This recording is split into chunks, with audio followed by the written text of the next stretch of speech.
You ask Tiger to solve. This deals with linear equations with one unknown.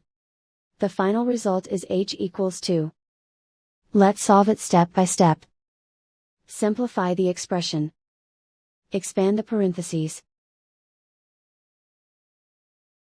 Simplify the arithmetic. Group all constants on the right side of the equation. Subtract h from both sides. Simplify the arithmetic.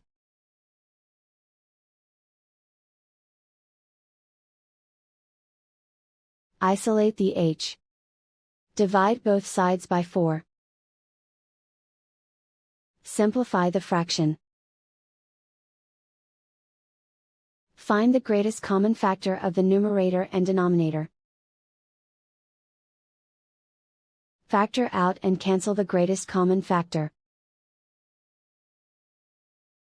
And so the final result is h=2.